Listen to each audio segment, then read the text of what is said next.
This is Fox 9 Now.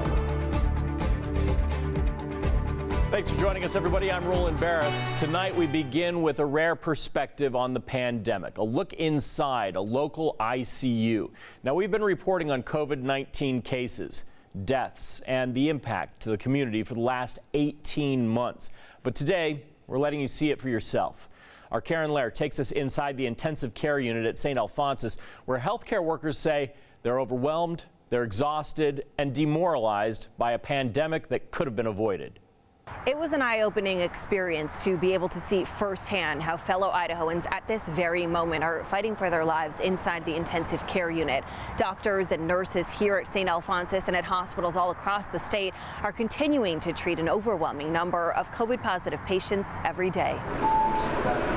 Large majority of our patients are COVID positive. This is just another day for ICU Medical Director Dr. Megan McInerney. So in the ICU right next door, I just rounded on a 27-year-old female, COVID positive, unvaccinated, intubated. That's becoming more and more common. Most patients in the ICU are here because of COVID-19, and a vast majority of those are unvaccinated. You know, we're used to death all the time in the intensive care unit, but now the death feels so much heavier because it's preventable. Doctors and nurses here at Saint Alphonsus still see COVID patients in their 60s and 70s, but during the current Delta surge, the average age of hospitalized patients is getting younger. The much more common ages that we're seeing are 40s and 50s, and then every once in a while, somebody in their 20s and 30s. As Dr. McInerney puts it, if you're sick enough to meet her, your outlook isn't good. She can't even count how many patients she's personally seen pass away since the start of the pandemic, but now it's happening on almost every shift.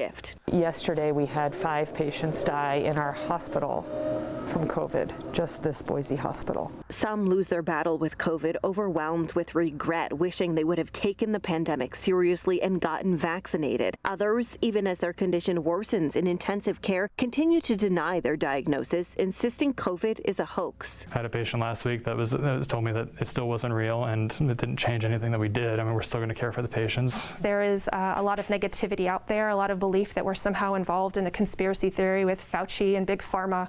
And I definitely want to punch holes in that theory, because our mainstay of therapy is cheap old steroids, and we do not see extra kickbacks. There's no incentive to attribute a death to COVID. What we're doing is trying to save lives.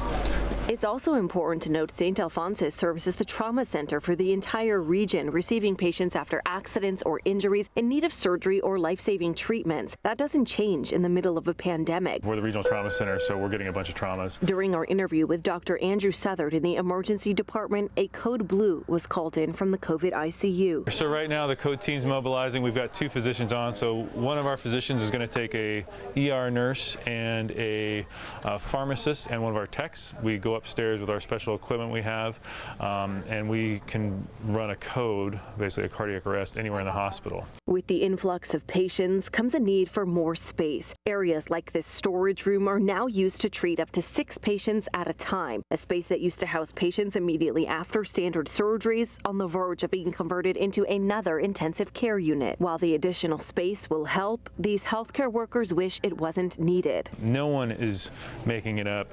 No one's doing it just for the money. We honestly would all prefer if COVID never happened. And to keep yourself out of the hospital, be smart, stay safe, and seriously consider where you get your information. Do you want to believe something you see posted on Facebook, or do you want to believe an ICU doctor who's doing this every day and has been doing this every day since this started? Karen Lair, Fox 9 Now.